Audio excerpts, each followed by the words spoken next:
So far on this channel, you have seen me take a IQ test and the official Jeopardy application test, whatever. Now we're going to get a little bit more personal, and you're going to see me take the Myers-Briggs test. Let's learn about who Myers-Briggs is. At first, I thought it was a person's name. Myers-Briggs. I thought that was like a one-person name. No, it's two. It's two women. Let me pull up their names right quick, because I already forgot. The Myers-Briggs type indicator is named after its creators, the mother-daughter duo Catherine Cook Briggs and Isabel Briggs Myers. So, little fun fact for you. Also, the test, I found out, was actually created for women in World War II when they had to find jobs while the men were out fighting the war. And this was a test to figure out which jobs they would find that would be the most comfortable in or would be the most suitable for them. And then it later got adapted into different things, and other psychologists, even though Myers-Briggs, fun fact, did not take any sort of classes for psychology. They have no psychological background, just testing background. So when all these other doctors and brains and stuff got a hold of it, they developed it into what it is now. I think it officially became what it is in the 80s. I understand. But anyways, we all want to learn a little bit more about ourselves, and sometimes we resort to online testing, and we resort to BuzzFeed and stuff like that to figure out who we are and which character would want to date us. So, enough of the chatter. Let's get to the matter, and let me take this quiz. Let's figure out who I am. So we're here on the iPad. 16 personalities. Welcome to cover your personality type. I'm so excited. Let's take the test. You regularly make new friends. I mean, I'd say I do. You enjoy exploring unfamiliar ideas and viewpoints. Absolutely. I love getting to learn new stuff if I can, and hearing other people's reasonings why they like certain things. You're not easily swayed by emotional arguments. Let me see here. I mean, I can be, but over time, not so much. Like, I've learned how to stand my ground pretty well when it comes to, like, emotional thing. But I don't know what it means. Like, I'm gonna put, I'm gonna put agree. But that much of a greenness. You struggle with deadlines. Oh yeah. You rarely feel insecure. I have worked so hard on this. I remember when I first took this test, like a long time ago, I would have put that. But I'm out of there. I'm out of there. Or maybe right there. No, I'm gonna put it right there. Prioritize being sensitive over being completely honest. Ideally, I would love to be more honest. And I think I am, because I've had a couple people tell me I could be a little bit too blunt. But then I've also had moments where I catch myself and think, oh man, I don't know if I should say this. In reality, they should probably hear what I have to say. So I'm going to put disagree at the beginning part. Disagree. Your living and working spaces are clean. Oh, no. No. Disagree. I wish they were more organized, but they are unfortunately not. You often feel overwhelmed. I used to be really bad at feeling overwhelmed. Now I'm just kind of like, feel more like I feel like I can acclimate better to different environments now, better than what I used to. You enjoy participating in team-based activities. I used to would disagree with that, but now I wouldn't mind. Well, I don't know. Let me see. I mean, I do, in a sense. You enjoy experimenting with new and untested approaches. Sure. Sure. Yeah. You prioritize facts over people's feelings when determining a course of action. This is like thinking in black and white here. Everything has nuance. It doesn't matter what it is. Just about almost everything that we encounter in this world has some sort of nuance to it. Very rarely you'll find some things that are like clear cut, like that is clearly like, no.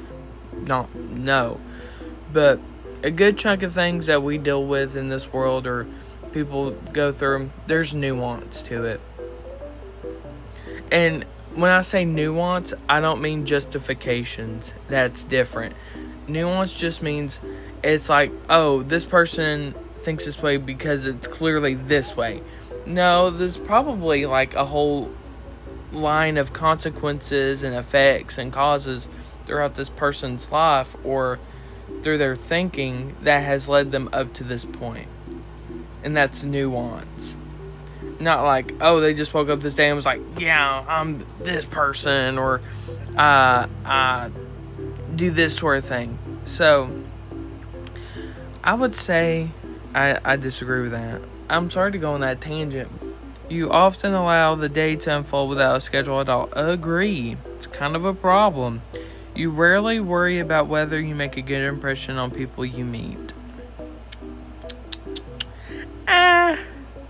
Depends on what the situation is. Depends on the situation. If it's a more professional setting, I tend to get a little bit more stressed out on, like, if I left a good impression. But if it's meeting someone for the first time, it's like a friend of a friend or something about where I can truly let my personality shine through, I don't really care. I feel like in a professional setting, I have to, like, pretend I'm somebody else for 30 minutes. And then I can go back to being my goofy, zany self. But I'd say that you feel comfortable just walking up to someone you find interesting and striking up a conversation. Used to? No. Here recently, I do not care.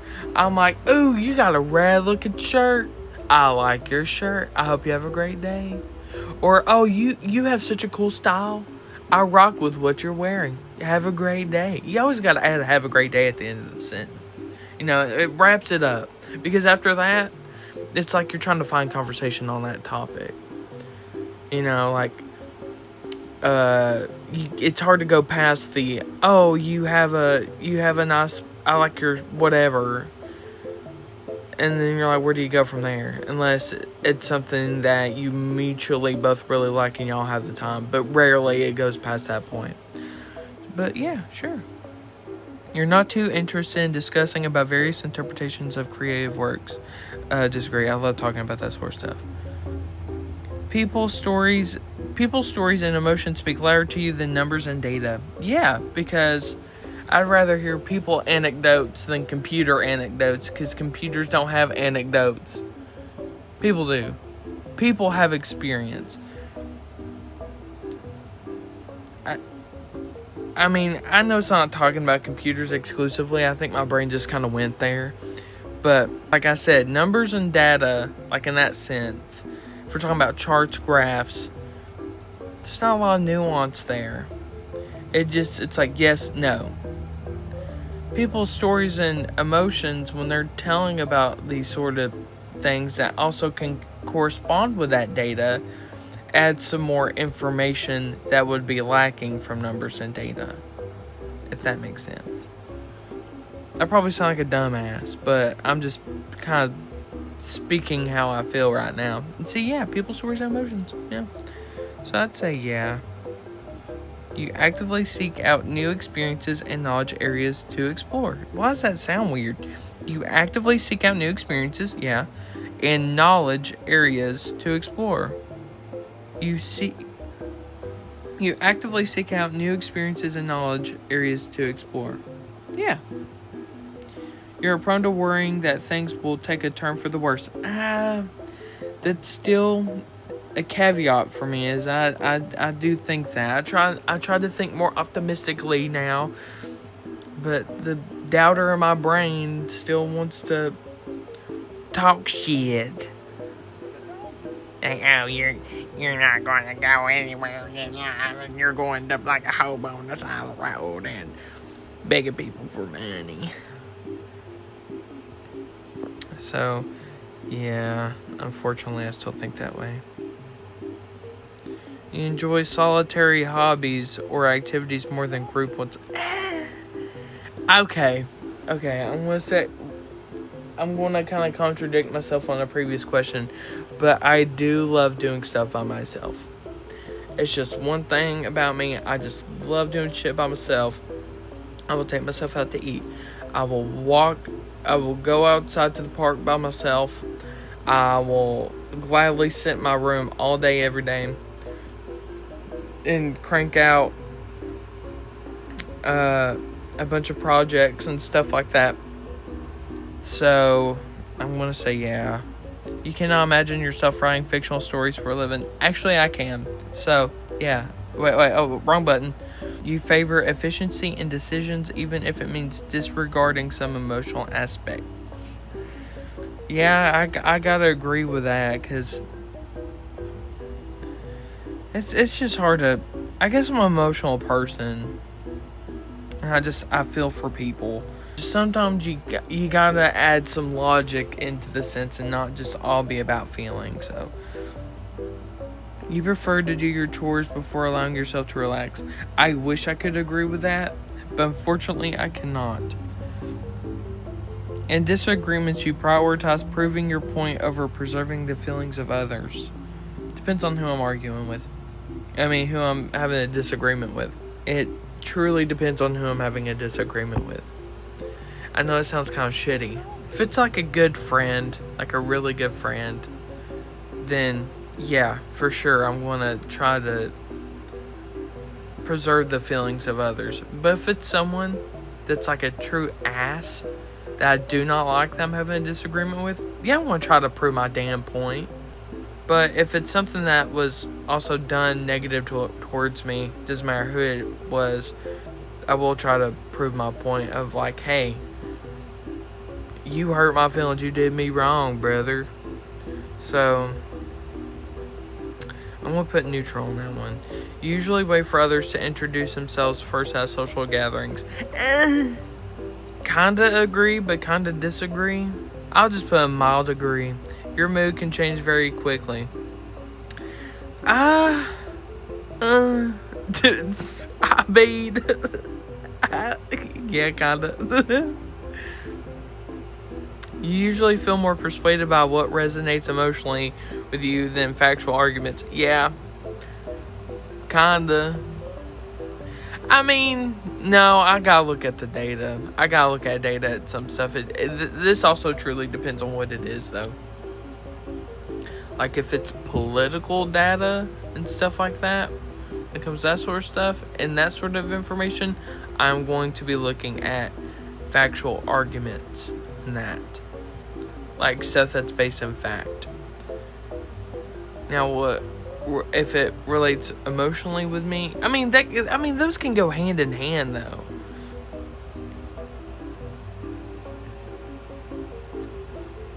I'll just do a mild agree. You often end up doing things at the last yeah, it's kind of bad. You prioritize and plan tasks effectively, often completing them before the deadline. I disagree, unfortunately. You usually prefer to be around others rather than on your own. Yeah, I do like... I'm contradicting myself again, but I do like to be around other people.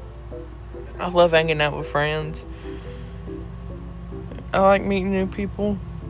You become bored or lose interest when the discussion gets highly theoretical. Disagree. I love when shit gets spacey. Like, let's talk about the trolley paradox or whatever it's called. Like, are you going to risk 5 people to save a baby, or are you going to kill that baby to save 5 people? Let's figure it out. When facts and feelings conflict, you usually find yourself following your heart. Yeah, I go off my own personal judgment at that point. If I can't decide on what I agree with, I go to my own personal values and see if those align with that. And if they don't, they don't, and then I'll just figure out later. So, yeah. You find it challenging to maintain a consistent work or study schedule. Yeah. You rarely second guess the choices that you've made. Disagree. Your friends would describe you as lively and outgoing. Sure, I think so. You are drawn to various forms of creative expression, such as writing. Yeah, I do. I got a little journal. You usually base your choices on objective facts rather than emotional impressions. Mild agree. You like to have a to-do list for each day. Ideally, I would love to. I would love to be one of those people that has a big-ass planner that goes out for 5 years, and then every single day they write down each specific time, what they're going to do, who they're going to meet up with, what project is due that day, and all this other stuff, and have colored post-it notes and colored highlighters and highlight each thing with a different color and different activity and different pen and all this other shit, and I can't do it. I've tried. I have a whole stack of notebooks that barely been touched, and I just, it's so hard. I just wish I could. You usually stay calm even under a lot of pressure. Agree. You find the idea of networking or promoting yourself to strangers very daunting. No. Let me tell you. This is also when I worked at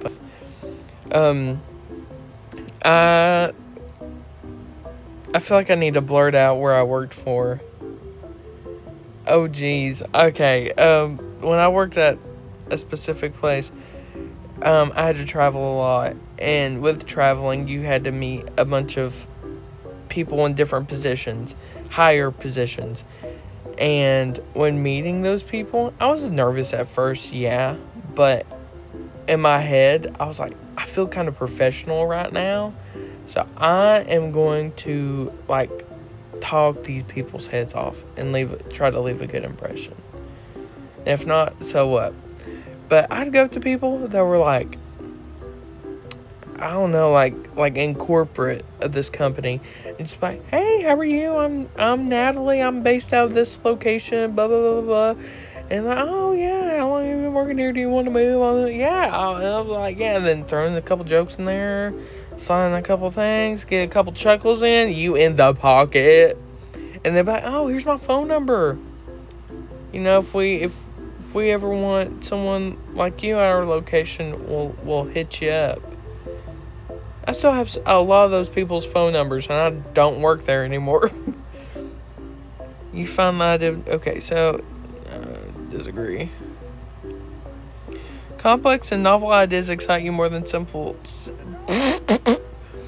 Complex and novel ideas excite you more than simple and straightforward ones. I agree. I like a good story.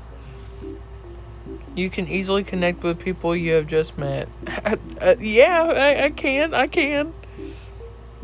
If your plans are interrupted, your top priority is to get back on track as soon as possible. Once again, how many times am I going to say this? Ideally, I would love for this to happen. It just does not. It does not. You are still bothered by mistakes that you made a long time ago. Yeah. You are not too interested in discussing theories on what the world could look like in the future. Disagree. I do like talking about that sort of stuff. I do like discussing, what the future will hold. And that's why I'm not going to have kids. I'll just leave it at that. Your emotions control you more than you control them. An unfortunate yes. It's one of those things I've been actively working on. I need to let my frontal cortex, my gray matter, as the doctors call it, actually sit for a minute and think before I feel a strong emotion. And then therefore acting on that emotion. When making decisions, you focus more on how the affected people might feel than on what is most logical or efficient. Yeah, I do. I focus on how it's going to affect other people more so yeah. Your personal work style is closer to spontaneous bursts of energy than organized and consistent efforts. Yeah. A hard yeah. When someone thinks highly of you, you wonder how long it will take for them to feel disappointed in you. Oh, God. This is the true self-sabotager's worst nightmare. Right here. Because here's the thing. I'd have this problem strongly. And when I get so worried about it, I kind of have a self-fulfilling prophecy issue where I worry about so much that I end up creating the issue that I was afraid of to begin with. Or and by saying that, I mean like self-sabotaging. I'm really bad with self-sabotaging behaviors. I automatically think like, oh, I need to cut this off before it cuts me off, or I need to stop before it becomes a problem, even though there's not really a problem there. It's just fear. So, yes, I do think that you would love a job that requires you to work alone most of the time. Oh, yeah. Well, no, hold on now. I would love a job like that, but also I love working with people because I get lost in the sauce and I end up talking to people like a good chunk of the time, and then that's how I end up making friends. And so disagree. I need someone to talk to. I need someone to annoy for like a good 8 hours out of the day. You believe that pondering abstract philosophical questions is a waste of time. Disagree. We need people to think hard and about shit so we can figure out new shit. You feel more drawn to busy, bustling atmospheres and quiet, intimate places. Okay. I love the city, but I'm a country gal. I have lived in these mountains forever, and I've traveled all across like a good chunk of the United States, and one country outside the U.S. And nothing beats like being in the mountains, no one around for miles. You're about 30 minutes from any sort of store. I know it's kind of a shit situation if you're in a pickle, but truly, like, being in solitude, it's awesome. I like it. It's like very zen. But also, don't get me wrong, I've stayed in the city for a while, and I love the convenience of being in the city, and I love the easy access into stuff. But I realized when doing that, I have put myself into very compromising financial situations. Nothing bad or nothing scandalous. It's just I want to spend my money. I want to go out to eat. I want to go to the bar. I want to go clubbing and all this other jazz. And then after one night out, I'm fucking broke. In the mountains, you can't spend money. And no one DoorDashes out there. So you can't even waste money on DoorDash. So, I'm going to put an in-betweeny on that one. If a decision feels right to you, you often act on it without needing further proof. Yeah, Unfortunately, yeah, I do. It's kind of a problem. Okay, last roll, guys. Last roll. Even a small mistake can cause you to doubt your overall abilities and knowledge. Yeah, it's kind of a problem. Take a shot every time I say, yeah, it's kind of a problem. You complete things methodically without skipping over any steps. Come on now. Come on now. There ain't nothing wrong with a little shortcut every once in a while.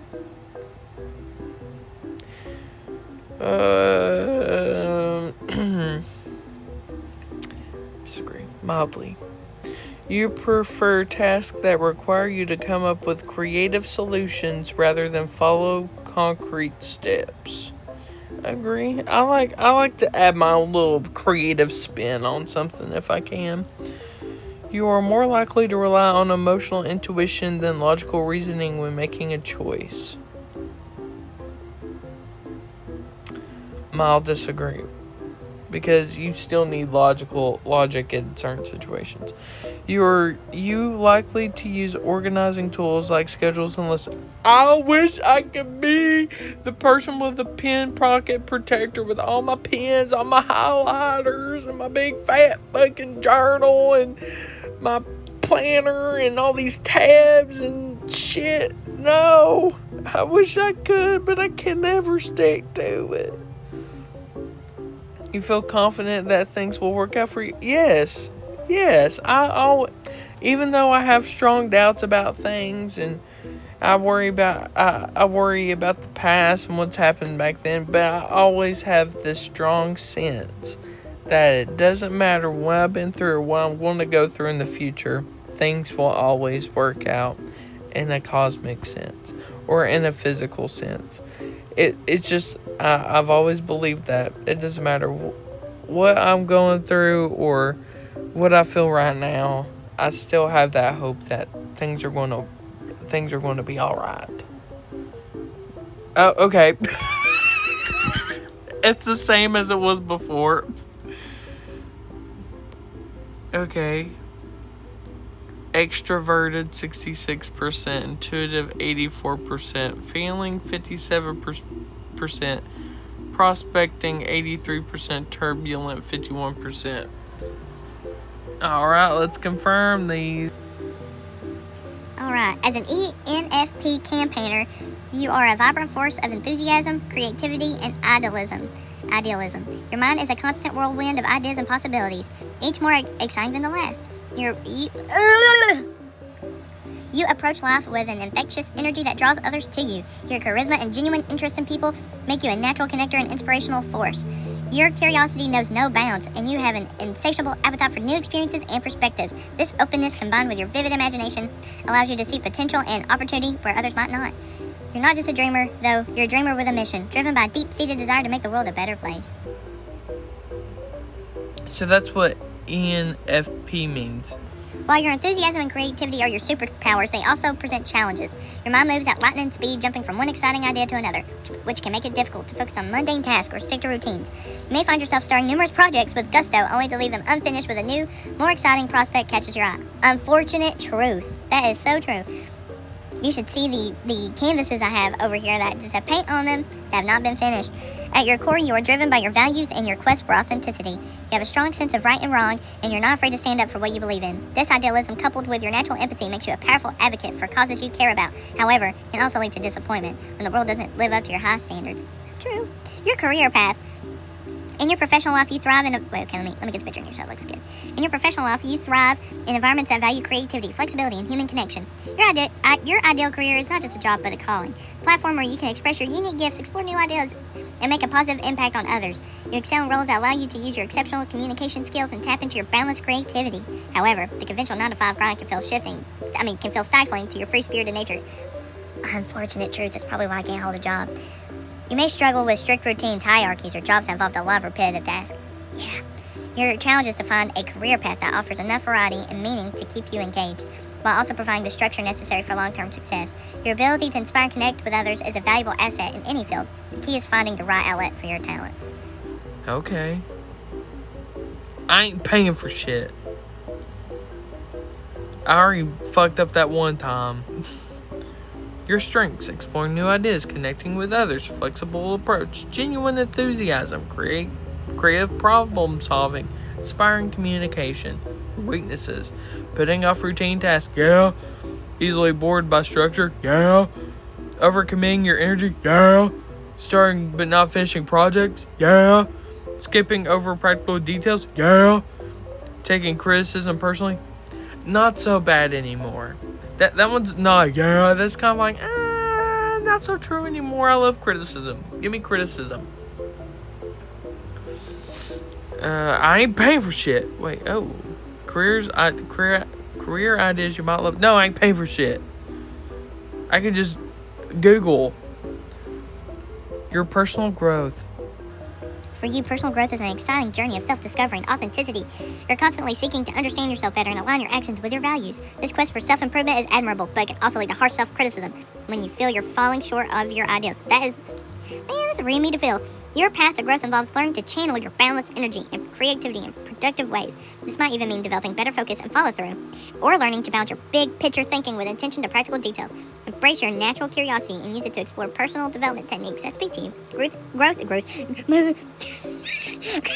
Growth isn't about changing who you are, but about becoming the very best version of yourself. Your strengths: desire for meaning. Yeah, well, I'll do that for your strengths: desire for meaning, openness to different perspectives, trusting your instincts, authentic self-reflection, optimistic spirit, and valuing personal authenticity. Your weaknesses: relentless curiosity, yeah.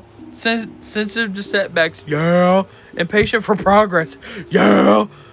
Disorganization in goals, yeah. Avoiding necessary conflict, yeah. Struggling with consistency, yeah. That's so fucking stupid. Why am I doing that? I'm Stone Cold Steve Austin. Wait, no. The Stone Cold said so. Okay. Your relationships. Ooh. Let's read about that. In relationships, whether romantic, platonic, or familial, you bring warmth, enthusiasm, and depth. Your genuine interest in others and your ability to see their potential make you a cherished friend and partner. You value authentic connections and are always ready to engage in deep, meaningful conversations that go beyond surface level small talk. However, your need for independence can sometimes clash with your desire for close relationships. You may struggle with feeling tied down or with partners who don't share your zest for life and new experiences. That's why I'm single. Finding the balance between connection and freedom is key for your relationship satisfaction. The right relationships will add to your life without dimming your spark. They'll encourage your growth while providing the grounding you sometimes need. Why can I not read? I ain't paying for it. Your strengths: warm and approachable, emotionally expressive, celebrating shared joy, seeing the potential in others, encouraging openness, supportive flexibility.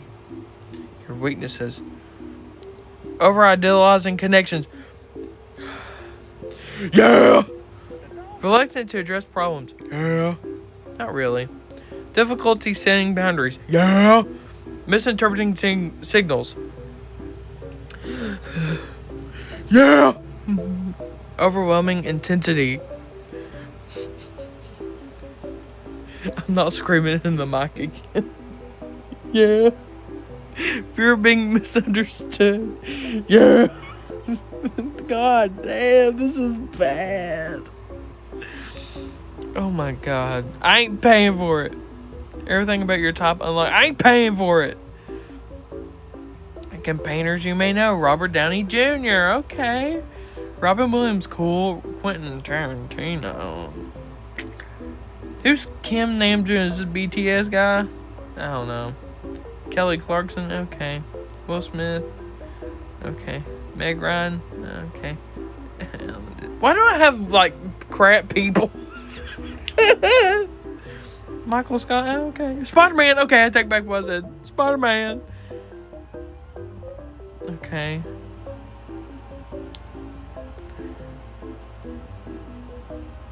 Willy Wonka. Okay.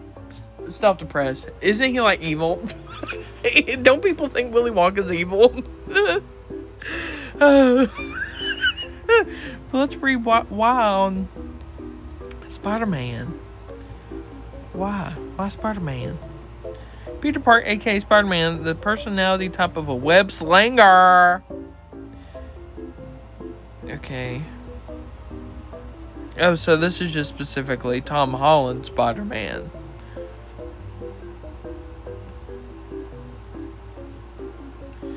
Tom Holland Spider-Man is best type as an ENFP. His non-stop banter, heartfelt idealism, improvised heroics, and hunger for approval all point to this personality type. Peter Parker's extroverted and feeling traits make connections real superpower. Okay, I'm not going to read all that now that I'm thinking about it. Wait.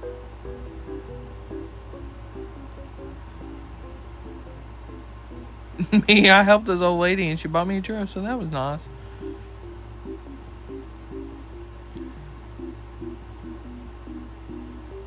Alright. Well.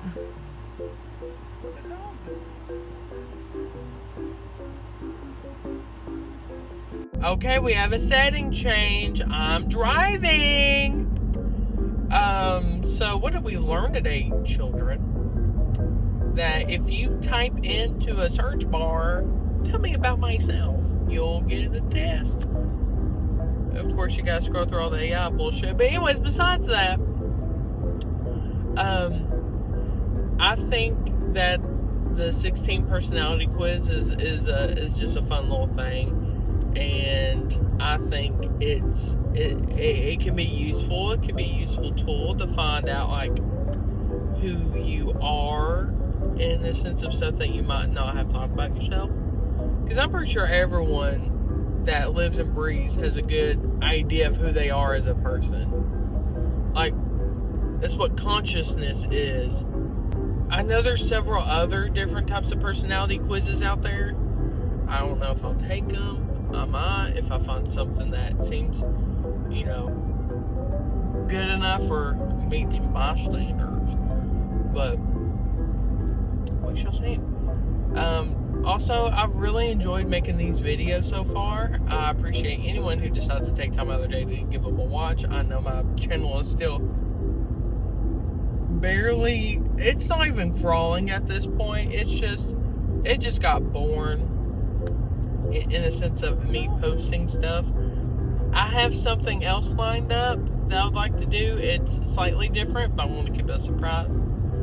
I hope that I can continue to post these sort of videos and whatnot, and at least make something that's somewhat original.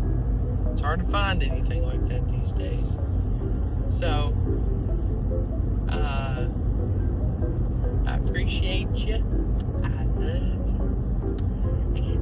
And I hope to be seeing you again soon. I love y'all.